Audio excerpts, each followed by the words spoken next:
So grateful for that.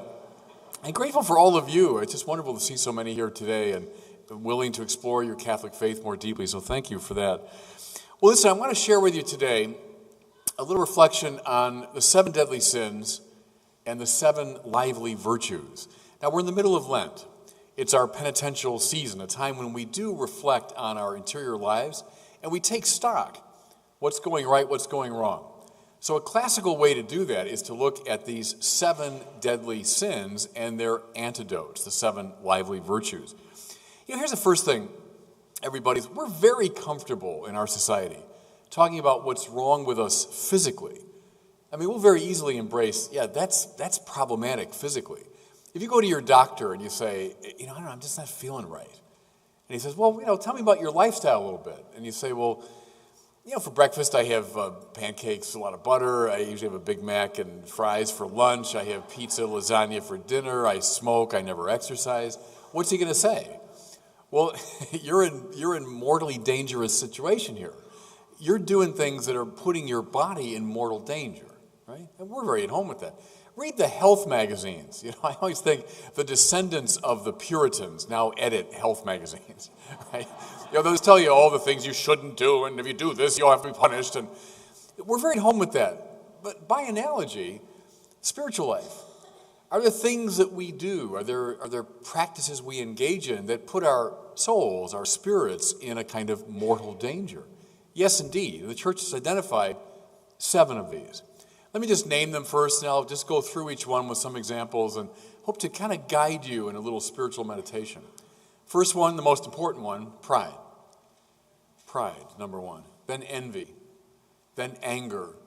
Then sloth. Then avarice. And then gluttony. And then lust. Those are the 7 deadly sins. Pride, envy, anger, sloth, avarice, gluttony, and lust. So we'll go through them one by one. It's a little spiritual exercise. First of all, pride. It is the most deadly of the deadly sins. That's why it's number 1. It's the capital sin, from the Latin caput, right? Meaning head. It's the head sin from which everything else flows. Pride is the problem. As Catholics, when you talk about sin or vice, what do we think of first? Probably sexual sin, right? Lust. But in fact, according to Dante, who was one of the great articulators of the deadly sins, lust is the least significant of the 7. Mind you, it's a deadly sin, don't get me wrong, but it's the least significant. The most significant, and all the great masters agree with him, is pride. Pride. What is pride? I want to look at it first under a theological aspect, and then if you want a more psychological aspect. What's pride theologically? It is arrogating to oneself the distinct prerogatives of God. Think now of the sin of Lucifer. Think of the sin of Adam and Eve. Arrogating to ourselves the unique prerogative of God. How is that expressed now in the beautiful language of Genesis? They grasp at the fruit of the tree of the knowledge of good and evil. Well, see, who alone has this distinctive and grounding knowledge of good and evil? Well, that's God. When Adam and Eve seized that prerogative for themselves, they commit this great sin of pride. That's why, it's St. Michael who battles Lucifer. His name, Michael, in Hebrew means, who is like God? His name is a taunt. It's beautiful, isn't it? Lucifer has grasped at divinity. I am God. Michael, who is like God? That, by the way, that's the battle of the angels. It was purely an intellectual battle.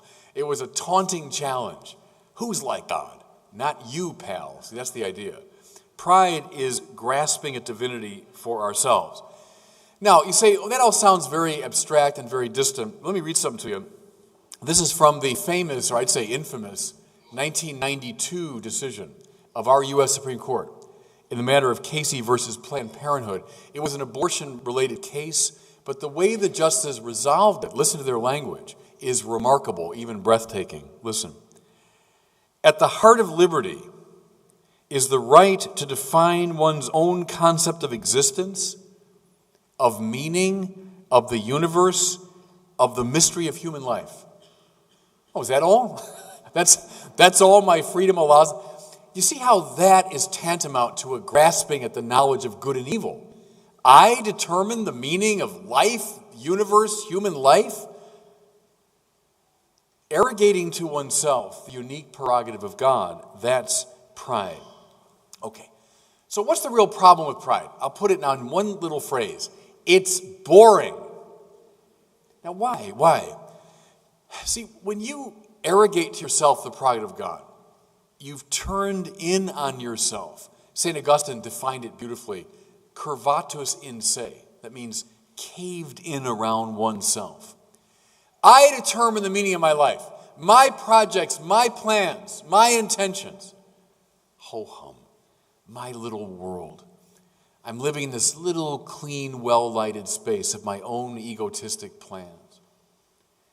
How wonderful, by the way, when you can break out of that into what Hans Urs von Balthasar calls the theodrama. What's the theodrama? That's the drama that God is producing, that God is writing, that God is directing. You've got a role in it, but God's the producer, the director, the writer. When you surrender to that and you find your role in the theodrama, now you begin to live. You know, I can't resist in this parish of St. Thomas More, is one of my great heroes. How many have seen The Man for All Seasons, the great film about Thomas More, which is my favorite movie? I saw it when I was 16, I think, for the first time. I watched it every year of my life since then. Remember there's a scene, those who've seen it at the very beginning of the movie. There's a young guy called Richard Rich, who's a Cambridge graduate. He's about 20 years old, full of himself, full of ambition. He wants a big career. So he's hanging around Thomas More, who's a courtier of Henry VIII, and he's looking for a position. More resists him, but then finally he says, well, Rich, I've got a position for you. What?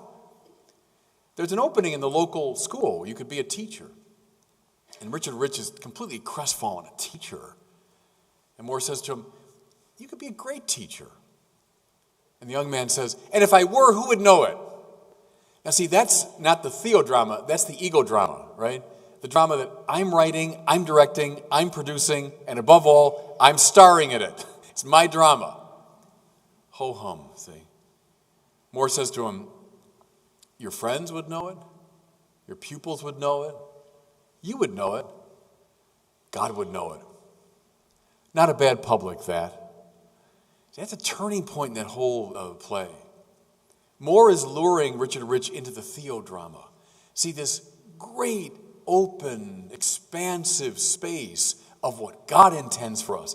See, in the prideful person, all of us are prideful people. We lock ourselves into the little narrow space of what we want. Surrender to the theodrama, and now you really begin to live. You know, in Ephesians, Paul says this.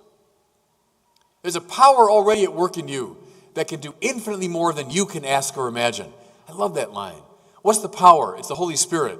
It's already at work in you, and it can do so much more than you can ask or imagine within the confines of your little ego drama. Break out.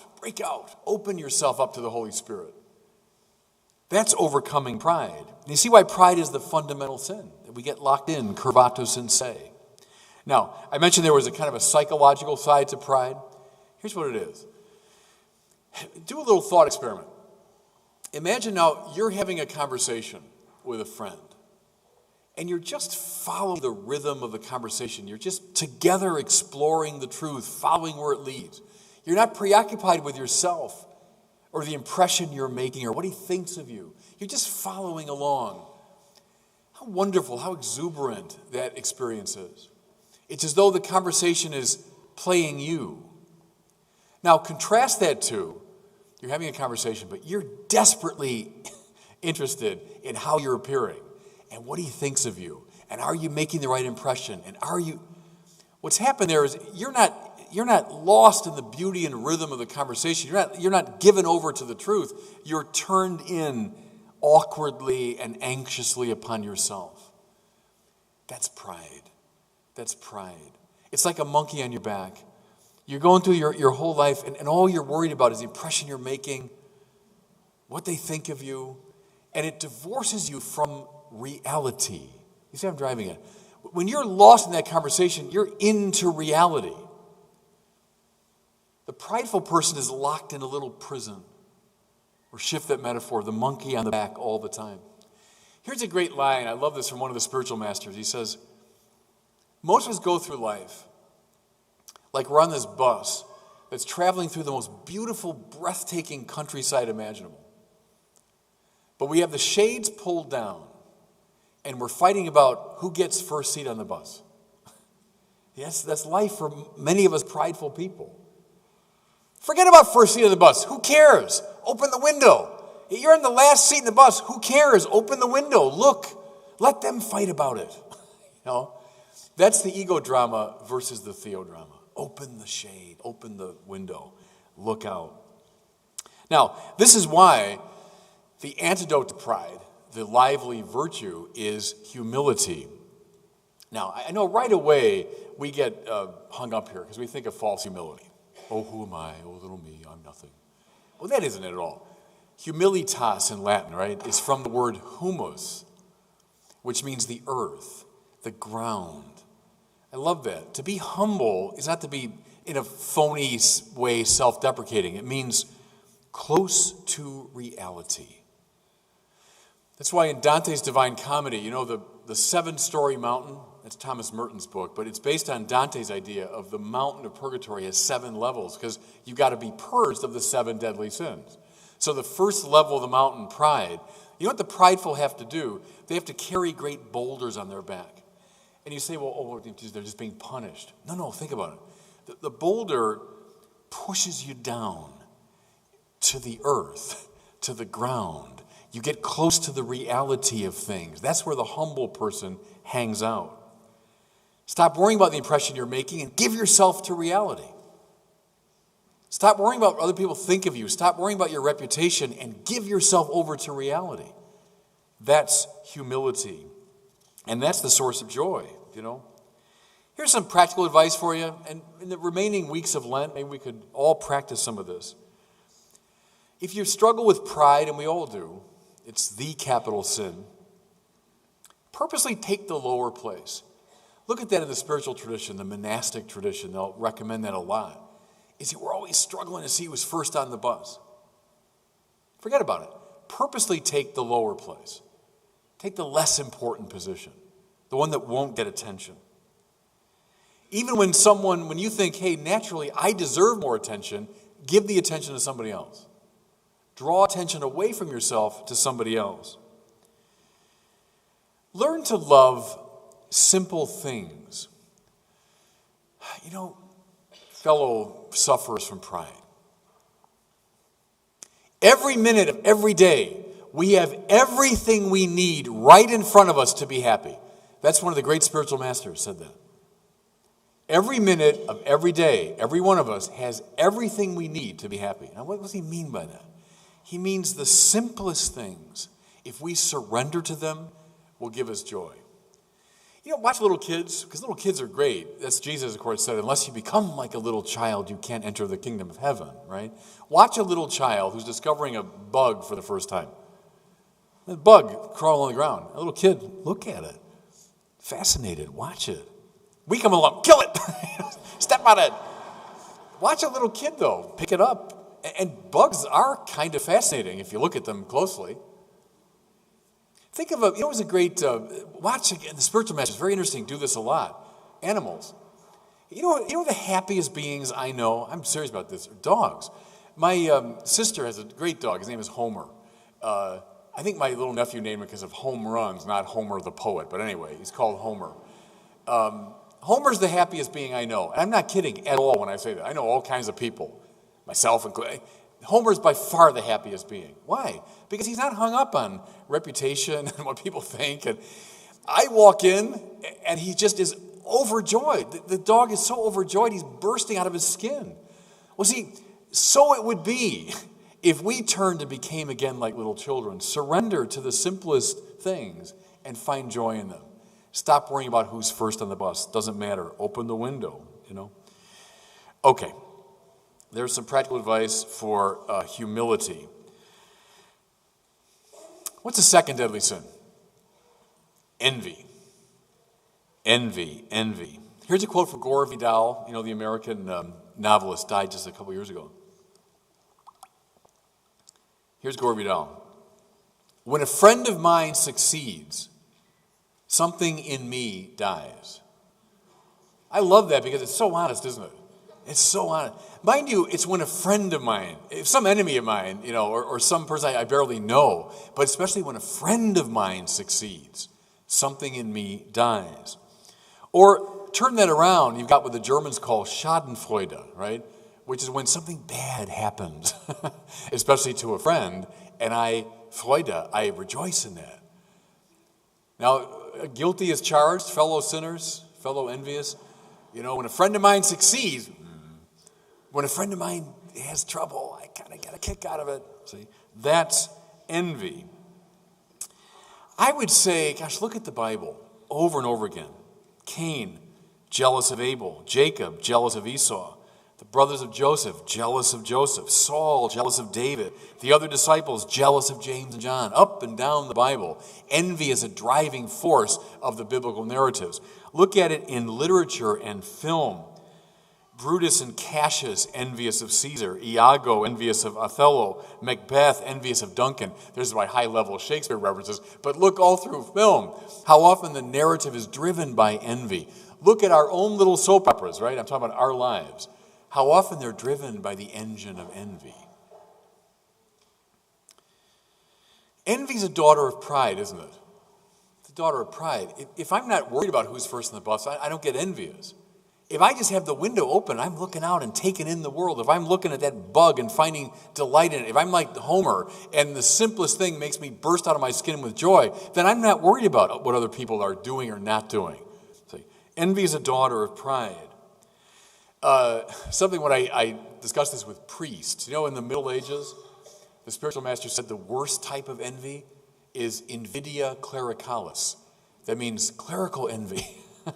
The priest world, and I know about that, but I think in most of our worlds, envy is a pretty serious problem.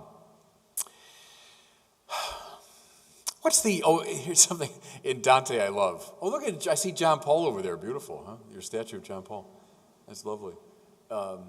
We have a new chapel at Mundelein where I'm the rector, dedicated to John Paul, and I had the opportunity just yesterday to reverence a first-class relic, the little vial of his blood was brought to the chapel. So I'm just struck by seeing him there. What's the antidote to envy, everybody? What's the lively virtue? It's admiration. Admiration. See, here's the theological truth behind all this. Nothing we have that we've not been given. St. Paul said that. What do you have, you people? What do you have that you've not been given? Your talents, a gift from God. Your body, your passions, your mind, your creativity, your energy, all of it is a gift from God. So why do you boast, Paul says? Why do you get hung up on what you've got, what he doesn't have, what he's got, what you don't have? All of it is a gift. Therefore, the proper response is to admire and give thanks for that gift, whether it comes to another or comes to you. The worst thing we do is somehow think, well, I got all this coming to me. I've earned it. Through my hard work. Yeah, but man, who gave you the capacity for hard work? Through my intellectual achievement. Yeah, but who gave you your mind? Who sustains your mind and animates it every second but God? Once you let that truth sink in, you stop playing the game of envy. He's getting more than he deserves. I'm not getting what I deserve, et cetera, et cetera. Think of the energy and time we waste on that, right? How much time we waste on that sort of thing. Instead, admire the good wherever you find it. Here's some practical advice now to get admiration in your life, get envy out of it. Go out of your way in the remainder of this Lent to praise somebody you're envious of. Now, I know everyone in this room, myself included, we can all name someone right now, right, that we're envious of. Put that person in your mind's eye right now. Before Lent is out, find some way to praise that person. Don't take Schadenfreude, like when something goes bad, you rejoice. Don't let something in you die when he succeeds, but rather take the initiative and praise that person. Secondly, simply stop the completely unhelpful practice of comparison. Boy, the spiritual energy wasted on comparison. Just stop it. When you find yourself doing it, cut it out. Do something else. Stop it. This is in Dante. The envious are on the second level of the mountain. You know how they're punished? You know, in the Middle Ages when they had these hawks that would fly, do hunting, and they would sew the eyelids of the hawk shut, and it would, I don't know how all that worked, but they would sew their eyelids shut. That's how Dante punishes the envious, is their eyelids are sewn shut. Why? Because they would spend their whole life looking. Who's doing better than I am? Who's got more than I am? Forget about that. Stop looking. Cut it out. Here's the Marian counterexample. So in Dante, every level has a Marian counterexample where Mary exemplifies the virtue. I love this. It's the wedding feast at Cana. Now, why? Well, Mary's there, and they're out of wine, she hears. Well, see, what do we sinners do with information like that? Oh, good, they're out of wine. My wedding was better than theirs. What a bunch of idiots. I'll spread the word around. They ran out of wine. But instead, what does Mary do? Is she says to her son, could you do whatever he tells you and help them? In other words, she responds positively, not taking advantage of their misfortune, but trying to address it. There's the antidote to envy. Okay. Third deadly sin. Oh, before I forget, I'm sure there's some in this room old enough. One of the ways to remember the deadly sins, who remembers Gilligan's Island? Anyone remember Gilligan's Island? A lot of you, the kids today probably don't, but when I was growing up, that was the big show. The 7 characters on Gilligan's Island are the deadly sins. So the first one's a little bit of a stretch. Poor Mrs. Howell, they identify with pride because she was kind of preoccupied. Envy was Mary Ann. Remember, she's envious of Ginger. Anger is the professor, always gets angry at Gilligan. Sloth is Gilligan, who's always lazing around. Avarice, Mr. Howell, right, with all the money. Gluttony, the skipper. And lust, Ginger. So if you want to remember them, think of the Gilligan's Island characters. That's the one thing you remember, I know from my talk, is that's okay. So the third deadly sin is anger. There's enough anger in this room to light up the, what do you call it here, the technical triangle, or what's it called? The research triangle. There's enough anger in this room to light up the research. Now, I'm saying it not to go after you. I can say it to any gathering of human beings that I know. A lot of us are beset with the deadly sin of anger. A lot of us are in the grip of anger. I know, you do too, family members that haven't spoken to their own family for 30 years or 40 years. I remember, this is heartbreaking still to me, this is many years ago. I was presiding at a funeral mass back home, and I knew there was tension in this family. The mother had died, and the kids were there, And we came to the handshake of peace and offer each other a sign of peace. And I remember I came down to the family, and I heard this. A brother turned to his sister, and she said, "Peace be with you." And he said, "That's the last time I'm going to talk to you." Well, you know what I'm talking about. We all know these soap operas, right? Most of our families have these stories where anger has so taken hold of us. Just to clarify, I'm relying here on Thomas Aquinas. There is, of course, justifiable anger. We know about that. Jesus' anger in the temple. The anger of a Martin Luther King, the anger of the great battlers for social justice. So nothing wrong with that. Think of Dorothy Day, angry at the violence of our society, et cetera, et cetera. Nothing wrong with that, a sort of righteous indignation. In fact, that's a battle against sloth, which is good, to rouse some passion for righteousness. Nothing in the world wrong with that.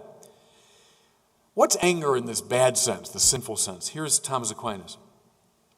Anger is a passion for revenge that goes beyond the control of reason. That's a nice little pithy definition. Let me say it again.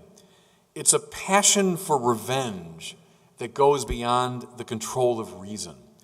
So someone's hurt you. We all get hurt, We all get hurt. We're all treated unjustly, a lot.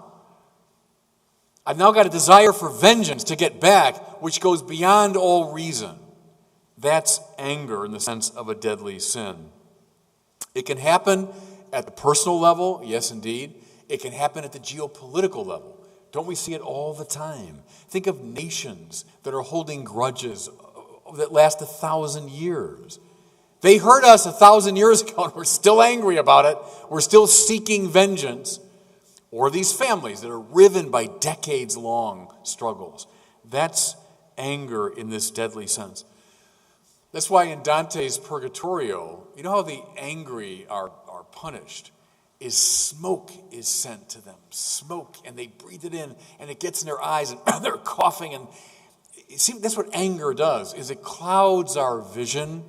It prevents us from speaking to each other. If you're in a fog of a cloud of smoke, you can't speak, you can't see, you can't communicate. You sputter. That's what happens now in our anger. It separates us. What's the antidote to anger? Forgiveness. Forgiveness, everybody. Fellow sinners. All right? Fellow victims of the deadly sin of anger. We're all there. How central to the teaching of Jesus was forgiveness. And I think you see why. It's right at the heart of his great prayer. Forgive us our trespasses as we forgive those. Over and over again, Jesus offering a word of forgiveness. Over and over again, the gesture of forgiveness. Most powerfully, from the cross comes, from that cross. I mean, think about it. It's not just a pious image. The dreadful, dreadful thing in the first century, that reality, that you were affixed to that instrument of torture, you were left to die over many hours in literally excruciating pain, right? Ex cruce, from the cross. From that place, he said, Father, forgive them. They know not what they do. Think of now the risen Jesus returned to his disciples. What does he say to them? Those who had abandoned him, who had denied him, betrayed him, run from him in his moment of desperate need, he says, shalom to them, peace. How central to our faith is this idea of forgiveness. What's forgiveness? Forgiveness is bearing another person's burden. Now here's what I mean. Two people become separated for whatever reason. There's some alienation, some pain, separation. In justice, I do my part, you do your part, and we'd meet, right? We'd be reconciled. Let's say I do my part, but you keep running. I do my part, you keep running. Forgiveness is bearing that person's burden, going the extra mile that he won't go. They've never responded to my overtures. Yeah, I know. That's justice. You do this, he does that. Forgiveness is that love that goes beyond justice. They don't deserve my attention. I know they don't. But do it anyway. I've done my part. They've never responded in kind. Yeah, I know. But you do your part anyway. See, that's forgiveness. Here's a great story of forgiveness. It concerns an Amish couple. This is many years ago, maybe 25 years ago. An Amish couple with their teenage son. And they're in their horse-drawn carriage. They're going along the road. And behind them comes this car filled with teenage boys. And the kids are full of teenage energy and all this. And they're annoyed at the slow-moving carriage. So they honk their horn and all this. But then they rush around, dust flies, they get beyond the carriage. And one of the kids had a rock or a brick or something. And he wanted to throw it just at the horse.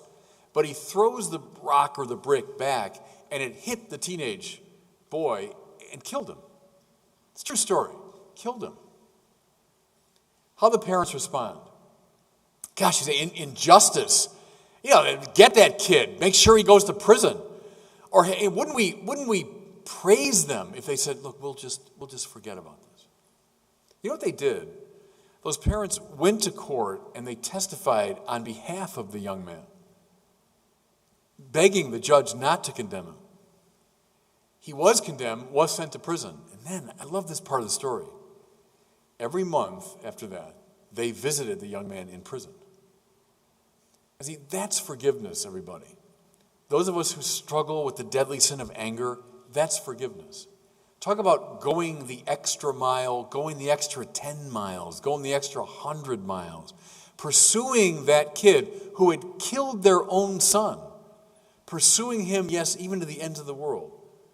to seek him out. That's forgiveness. That's forgiveness. Practical advice in the remaining weeks of Lent. I'll say it to myself, too, as I'm saying it to you, because I know exactly the person I should do this with. Take a concrete step, everyone in this room, toward healing a broken relationship. Now, you all know what I mean. Get in your mind's eye right now, there's a person that you have fallen out of right relationship with, someone that you hold a grudge against, someone you've been angry at maybe for decades. Maybe it's a family member. Often it is. Hold that person right now in your mind's eye. I got mine right now. And in the remaining days of Lent, do something concrete to heal that relationship. It might be a note. It might be a phone call. It might be an email. It might be a direct visit. I don't know. Leave it up to you.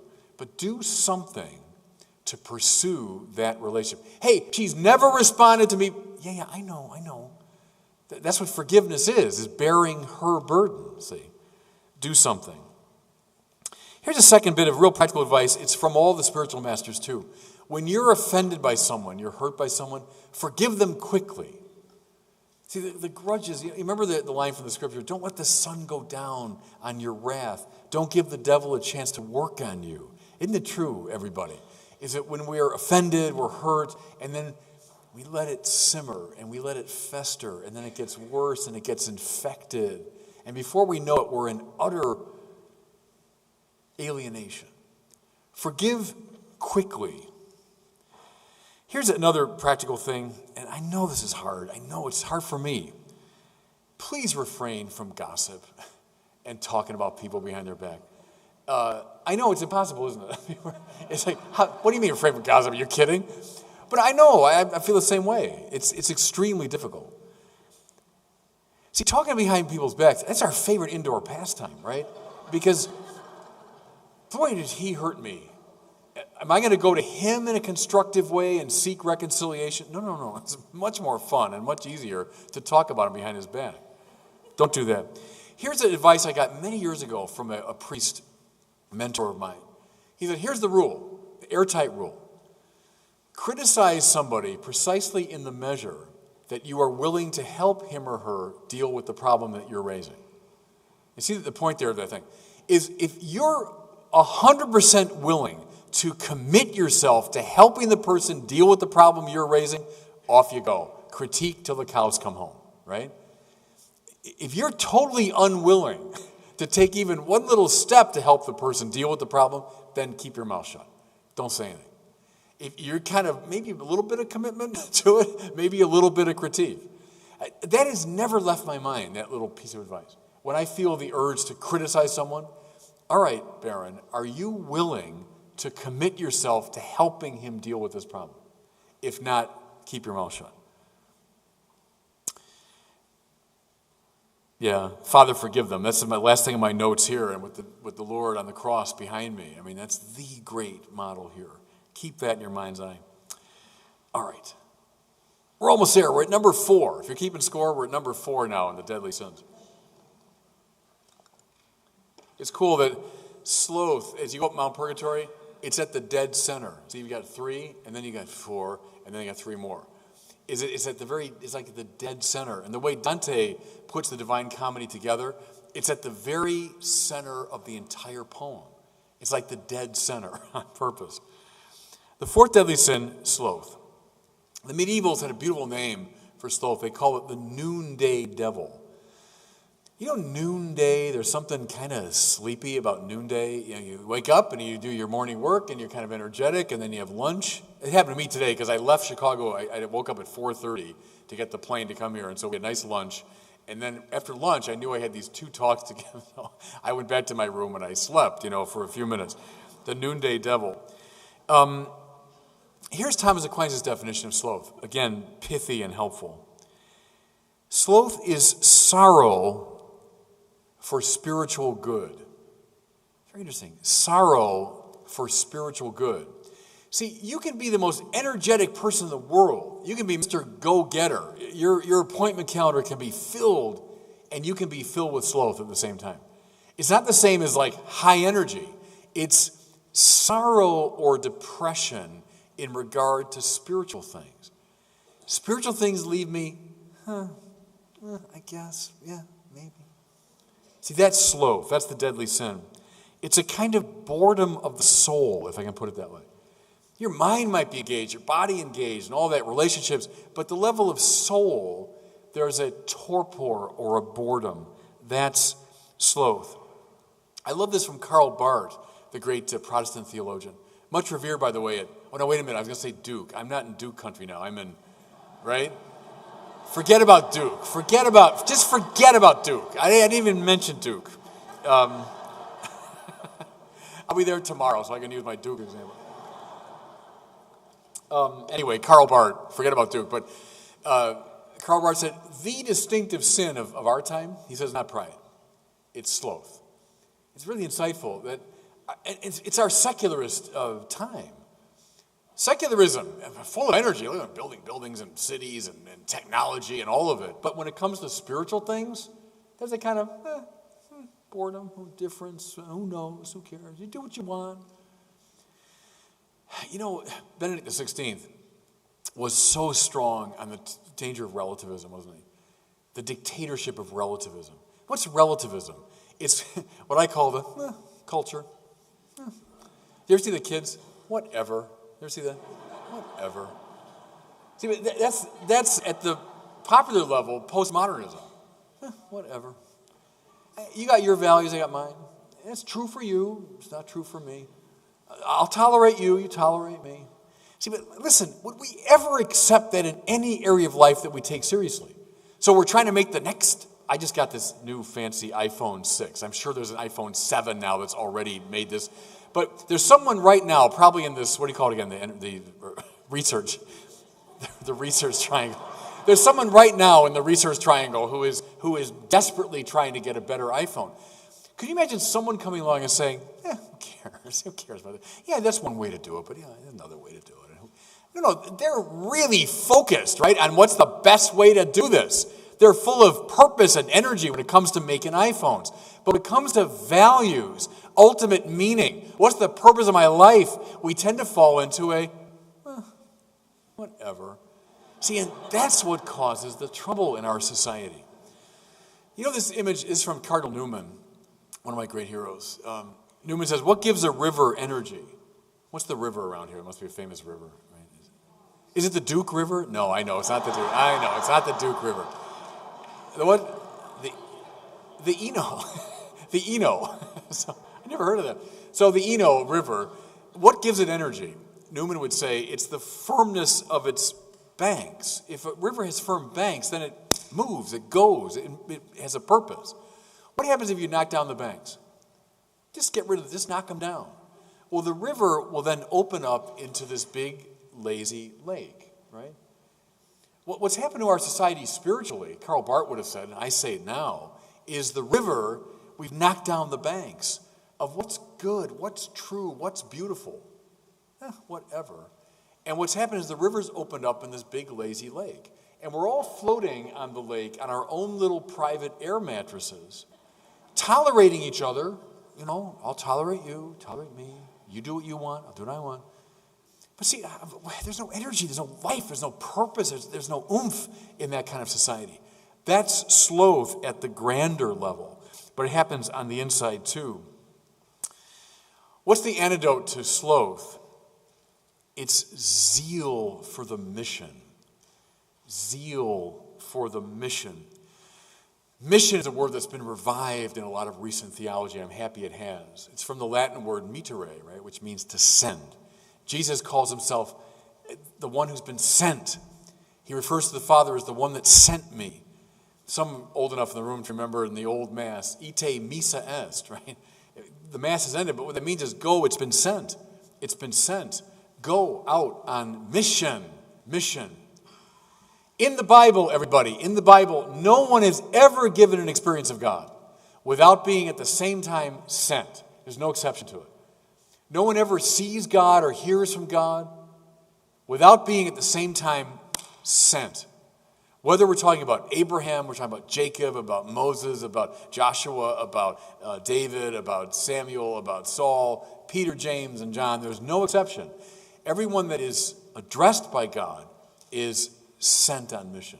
In fact, Balthazar, whom I mentioned earlier, said, you don't really know who you are until you found your mission.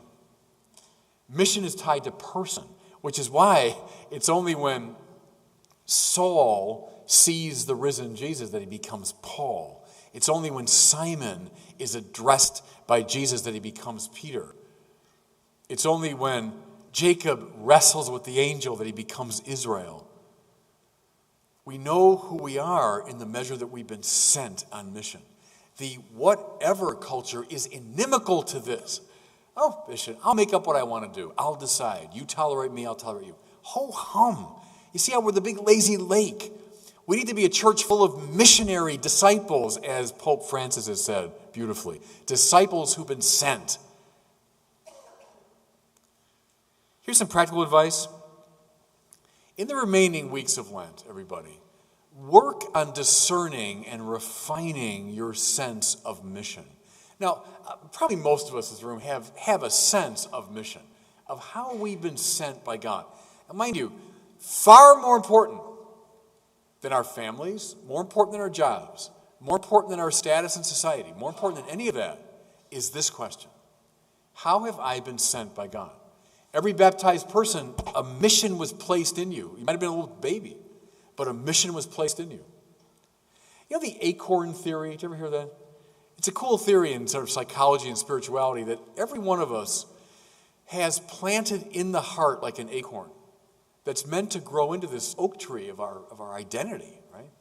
And what happens is at key points in life that acorn is stirred, and we know, yes, that's it.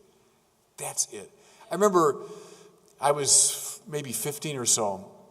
I was a sophomore in high school, and we had an assignment in English class. We all had to pick a famous speech and get up and deliver it in front of the class. Well, no one had ever given a speech. We 15-year-olds were all terrified. I took a section of John F. Kennedy's inaugural address, I remember. And there I was, and I was nervously, reading this speech. But as I was reading it, I remember the sort of cadence. JFK's speeches had that cadence and that rhythm and that poetry. As I was reading that speech in front of my goofball classmates, in high school, but something stirred in me. And as I'm standing before you now, that most of my life I've been a public speaker. Most of my life I've been in front of crowds talking. It was like that moment the acorn was stirring. It was like, yes, that's what you're supposed to do. Now, I didn't really know what form that would take exactly. But I spent most of my life doing what I'm doing right now, Well, I think that happens to all of us, is that acorn gets stirred. That's mission. Take some time during the remainder of Lent to discern and refine your sense of mission. Here's another bit of advice, real practical. Dorothy Day, one of my heroes, said, everything a baptized person does every day, every day, should be related to the corporal or spiritual works of mercy. Now again, there's maybe some old enough to remember the list of the corporal works of mercy, right? To feed the hungry, give drink to the thirsty, clothe the naked, visit the imprisoned, visit the sick, bury the dead, etc. Remember? Or the spiritual works of mercy, counsel the doubtful, bear patiently the troublesome, etc. Look those up. Maybe younger people, go online, you'll find them. Look them up. The corporal and spiritual works of mercy. Your mission will be tied somehow to those. Everyone's mission, somehow. Which one of them stirs the acorn in you? Might be a cool question. Which one of those, like that, that's it. That's what I'm supposed to be doing. Take a look at the corporal and spiritual works of mercy. Oh, here's the Marian counterexample, which I love. So as the slothful are being punished on purgatory, they're made to run. It's like a health club. They're made to run because they've been sitting around, see. But the Marian counterexample is the angel says, she proceeded in haste. Remember where that's from? Is after the Annunciation, and she gets her mission, and she knows, I got to go see my cousin Elizabeth. And it says, she went in haste into the hill country. Good. She knew exactly who she was, exactly what she was about, and man, there wasn't an ounce of sloth in her. See? Can we say that? That, boy, I know what I'm doing. I proceed in haste. All right. We come now to avarice, the fifth deadly sin, the sin of Mr. Howell, right? Avarice. Here's Thomas Aquinas describing avarice. It's the unreasonable or immoderate desire for riches. Okay? The unreasonable or immoderate desire for riches. We're allowed to own private property. In the Catholic Church's social teaching, we are allowed to own private property. Nothing wrong with wealth in itself. But when it becomes unreasonable or immoderate, we have the deadly sin of avarice. You might say the greedy attachment to material things, that's avarice.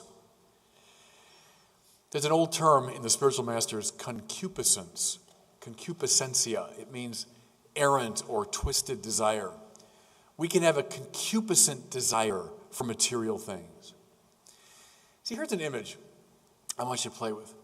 Most of us think we're unhappy because we're missing something. Mind you, we're all unhappy, everyone in this room. I don't mean depressed. What I mean is we're all hungry, right? What did Bruce Springsteen say? Everyone's got a hungry heart. Right? That's echoing St. Augustine, right? Lord, my heart is restless till it rests in thee. That means I'm always yearning. C.S. Lewis saw the same thing. He called it joy, this deep, searching yearning for a good that I know only inchoately but don't yet possess, right? I can't get no satisfaction, said Mick Jagger. The same thing. There's very great wisdom in that, you know. I try and I try and I try. And when he wrote that song, he was, 25? He was at the top of the world, one of the most famous, richest person going. All the sex, pleasure, money, power you could want, right? And yet he said, I can't get no satisfaction. Good. See, most of us think the reason we're unhappy is there's something missing. I've got to fill up. So, I don't have enough wealth. That's my problem. I don't have enough pleasure. That's my problem. Enough power, enough honor. I got to fill up the empty cage of the ego, and then I'll be happy. Right? Now, fellow sinners, fellow addicts, because it's all a type of addiction, isn't it? We all know it's false, don't we? What alone fills you? And this is the supreme paradox upon which all of Christianity rests at the end of the day. What fills you is not throwing things in the empty cage, but rather giving your life away in love. That's what fills you. Now, why? Because, see, that is the divine life. That's who God is. Augustine, right? My heart's restless till it rests in you. Well, who are you? You are love. Right through. That's all God is. God gives himself away. Therefore, when we give ourselves away in imitation, we get filled up with the divine life. That's how it works. That's the formula. I've staked my life on it. I'll bet you $1 million it's true. I stake my life on it. John Paul called it, the law of the gift, right? That your being increases in the measure that you give it away. Now, take that to the bank spiritually. Take Gilligan's Island away and take that away today from my talk. Is your being increases in the measure that you give it away. Avarice, and it might be avarice for wealth or for pleasure or for power or for honor, will make you miserable, not happy. Let those things flow through you as a gift to others, and you'll be filled with the divine life. That's the point here. What's the antidote, the lively virtue? Is generosity. God is the opposite of avaricious.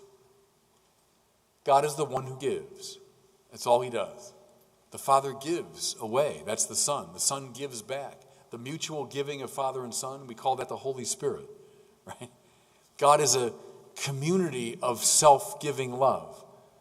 The world is meant to imitate him. So generosity is the lively virtue here. Some practical advice. This is hard stuff. I find it hard.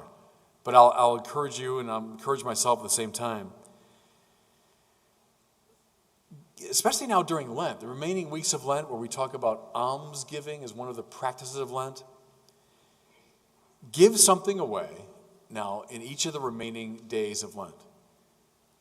Find something, you know what it is. I can't tell you what it is. But go into your closet, into your home, into whatever.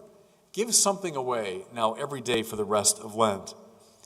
One thing that's a really good spiritual exercise, by the way, clean out your closet on a regular basis. I don't mean dust it. I mean, go through your closet. Gosh, when's the last time I wore that shirt? When's the last time I wore those? Do I really need all these pants and shirts and sweaters? Priests get a lot of sweaters for some reason. Is that true? We get gifted with sweaters all the time. I think about 30 sweaters in my closet. Well, I mean, and I like 4 or 5 of them that I tend to wear. But there they all are. Gathering dust. Give them away. You know the line from John Chrysostom still takes my breath away. If you've got 2 shirts in your closet, John Chrysostom said, one belongs to you. The other belongs to the man who has no shirt. Let that sink in sometime. Here's Pope Leo XIII in Rerum Novarum, the founding document of the Church's social teaching. He said, once the demands of necessity and propriety have been met in your life, everything else you own belongs to the poor. Now let that sink in. It's stated broadly enough, Once the demands of necessity and propriety have been met in your life, do I have really what I need? And even to have kind of a proper life. Okay. Once that's set, everything else you have belongs to the poor. That's Leo XIII. Echoed by all the popes, including John Paul II. How about for the rest of Lent? Every time you leave the house, have a little poor box by your door. Every time you leave, you put something in it. Dime, dollar, 10, I don't know what it is. It's up to you. But every time you leave, put something in it to remind you of the poor. Father Scott will be happy to hear this one, but tithing, is an ancient biblical practice. To tithe is to give 10% of your income to, now, the church, to Father Scott, to a charity, whatever you want. But figure your income. I don't know, you make $75,000 a year, you make $100,000 a year, $200,000, whatever it is, take 10% of it. Give that away. Hard? Yeah, it's meant to be. Deadly sin number 6 is gluttony. Now, I want you to know something. As we're moving up the 7-story mountain, we started with pride. The more serious of the deadly sins are the more spiritual ones. You know what I'm driving at? They're tied to the spirit in a way. The higher you go, the more they're tied to the body. The church kind of recognizes these are weaknesses of the flesh. And see, avarice is kind of like that. So is sloth. But now, especially as you're getting higher on the mountain, it's where the bodily sins have taken over. They're less serious. Deadly, don't belittle them, but they're less deadly. Gluttony. Are we an overfed country? Yeah, I think it's fair to say we are. I just saw my doctor and my physical, and I'm in good shape, thank God. But you know that thing when you actually get on the scale at the doctor's office, and I used to have a scale in my room. I got rid of it a while ago. But you get on the scale in the doctor's office, and you actually hear the nurse say what you weigh. You're like, oh my gosh, And so I saw the doctor, and I said, oh gosh, doctor, I'm heavier than I want to be. And he goes, well, you're eating when you're not hungry. And it's true, isn't it? A lot of us eat when we're not hungry. We eat just for pleasure. We eat for whatever. Is it a psychological issue? Yes, to some degree. A physical issue? Sometimes, sure. But here we're talking about it as a spiritual issue. Here's Aquinas again. What's gluttony? It's an immoderate or unreasonable pleasure in food and drink. Gluttony is taking an immoderate or unreasonable pleasure in food and drink. As such, it's related to avarice. It's a kind of concupiscence. It's trying to fill up this emptiness which only God can fill, right? It's a type of pleasure. If I just get enough pleasure, I'll be happy. I'm missing pleasure in my life. That's my problem. So I will drink too much. I'll eat too much. See? Now, mind you, Catholics aren't Puritans. Don't misconstrue me on this point. We have nothing against the pleasure of food and drink and sex and so on. You know the great line from Hilaire Belloc, which I'm sure you've heard, but wherever the Catholic sun does shine, there's music and laughter and good red wine. Good. That's right. We're not Puritans. In fact, I think Puritanism is a form of corruption, of spiritual corruption. So we like the pleasures of the body. Nothing in the world wrong with them. But it's this inordinate, immoderate, or unreasonable pleasure in these things that's a problem. Augustine's dictum comes to mind very much. Lord, you made us for yourself. Think of all desire as a kind of sacrament of this fundamental restlessness of the soul. Here's Thomas Merton, one of the great spiritual masters of the last century. Merton said, the desires of the flesh are a bit like children. Now, parents know about this. When kids want what they want when they want it. Right? Mommy, I want this, I want this, I want this. Now, now, now. And if you indulge the kids' every desire, what's going to happen? In time, they're going to run your whole life. And I've seen, especially young parents, fall into this trap. Do you realize how the kids are utterly dominating this entire house? Because you're indulging every one of their desires. So Merton said the desire for food and drink and sensual pleasure can be like that. I want it, I want it, I want it, now, now, now. And if you don't discipline them, they will soon be running the house. See, that's the trouble with gluttony in all its forms, is now sensual desire so runs the house that I've forgotten about mission, I've forgotten about purpose, I've forgotten about prayer, I've forgotten about rightly ordering my life. That's the trouble with gluttony. Think of the devil's temptation here to the Lord. Turn these stones into bread. See, it's a temptation to gluttony, to make pleasure, sensual pleasure, the center of your life. And the Lord's great rejoinder is still an important one for us, right? We don't live by bread alone, but by every word that comes from the mouth of God. See, gluttony as a deadly sin is trying to live by bread alone, by pleasure alone. It can't work. What's the antidote to gluttony? The classic term here is asceticism. Asceticism. Denying oneself food and drink and sensual pleasure for the sake of focusing the soul.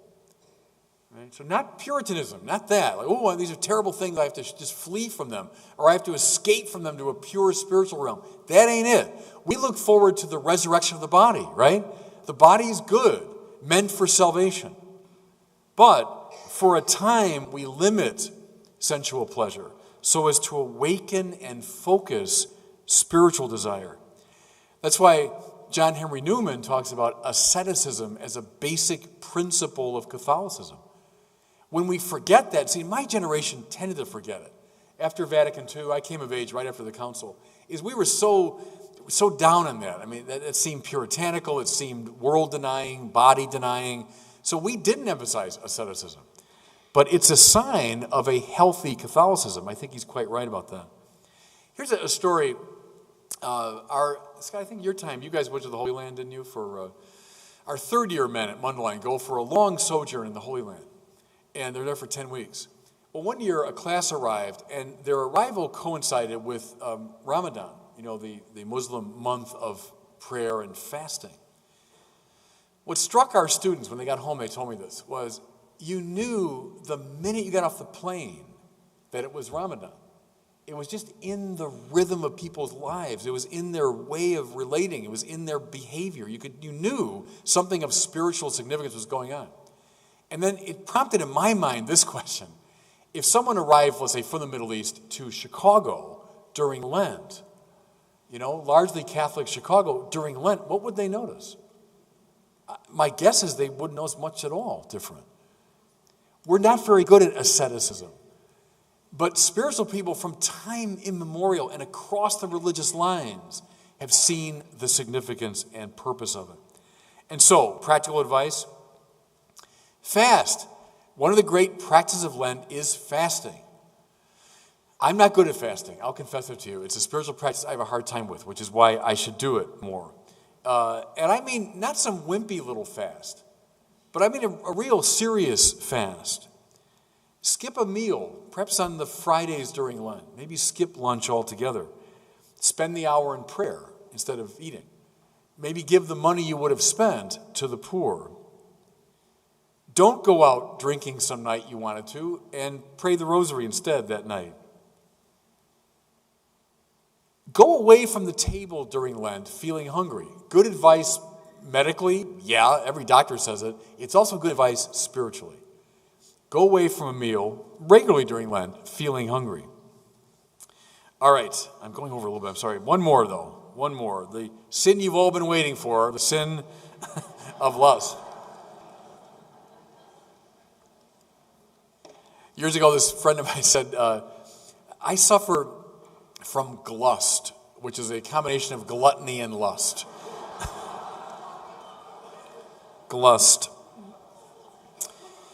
Now, again, here, it's difficult to talk about this in a Catholic context because we have the reputation of being obsessed with sex, obsessed with sexual sin. I'm Irish. I'm all Irish, both sides of my family. And there's something in the Irish formation that became maybe a little too preoccupied with this. But once again, we should not fall into Puritanism. The Catholic tradition reverences sex, including sexual pleasure. Nothing in the world wrong with it. In fact, that's why we protect it so carefully. It's funny how this thought occurred to me a couple years ago. Usually once a year I go to Wrigley Field to watch the Cubs. I mean, God help me, I'm a Cub fan. Talk about a spiritual asceticism for many years. But I got to Wrigley Field, and Wrigley Field is one of the great gems of baseball, the beautiful old stadium. And man, is it protected. When you arrive at Wrigley Field, you can't just walk in. Of course you give them your ticket, but there's all sorts of ways. It's like getting on an airplane. I mean, you have to go through metal detectors, and they check your bags and all this stuff. Well, why are there so many rules around Wrigley Field? Because it's so beautiful and so precious because we love it so much. Of course we're surrounded by rules. You Catholics are hung up, all these rules about sex. Well, yeah, of course there are, because we love it, and we reverence it so much. That's the right way to look at it. What does lust mean? It doesn't mean sexual pleasure. Lust is a distortion of the sexual desire. I can define it very simply. Using another human being as a means to your sexual pleasure. It's the use of another human being as a means to your own sexual vocation. That's a principle, by the way, that John Paul used a lot in his moral writings. It's this principle, it goes back to Immanuel Kant. One of the forms of what Kant called the categorical imperative is never use a human being as a means, but always treat a human being as an end. That means someone to be reverenced in him or herself and can never be reduced to the level of a means to your pleasure. See, that's lust. That's lust. Go to Times Square sometime. When you go to New York and you walk into Times Square and you look up, and I always think like if an ancient person came back in a time machine, they'd think these are our gods, because up in lights, these giant figures of semi-nude, men and women, but what is that? But it's just this sort of hymn of praise to sexual pleasure for its own sake. How it dominates our society. You don't need me to tell you this, but pornography is a rampant spiritual problem in our society. I know it dealing now with these young guys, people in their 20s, in a way that my generation never was, but the internet happened. Now, you know what the average age, I got this from an expert who deals with sexual dysfunction stuff. You know what the average age for the first exposure to internet pornography is in our country? 11. I'm not kidding, and I see it confirmed all the time. 11. Mostly young men, of course, have a greater proclivity, but women too. 11 is the average age of the first exposure. And you give that to an 11-year-old, what happens? Almost immediate addiction. And we've done studies of how the brain gets changed and wired by this exposure to pornography.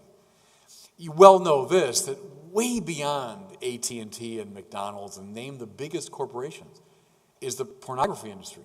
Multi-billion-dollar industry in America. What is that but now an institutionalized lust, which is deeply perverting the minds and spirits and hearts, especially of our young kids. And will that have radiating effects throughout the rest of their lives? Yes. Don't think, it's a little minor problem, I can compartmentalize it. It is not a minor problem. That's a deadly sin. And the deadly sins have a way of radiating out and causing trouble everywhere. Remember C.S. Lewis's image of the convoy of ships moving along together, and they're all to one purpose? Even get one ship off kilter, what happens? The whole convoy gets messed up. That one ship off kilter, they're all going to crash together eventually. If this side of life is not under control, it'll cause trouble. What's the antidote to lust? Well, chastity is the classical term. What's chastity but an upright expression of one's sexuality? No matter what your form of life is, you're married, you're single, you're celibate, etc. It's an upright expression, a morally correct expression of sexuality. One that always involves the profound respect for the personhood of the other. That's what's at the heart of chastity in all of its expressions. Practical advice.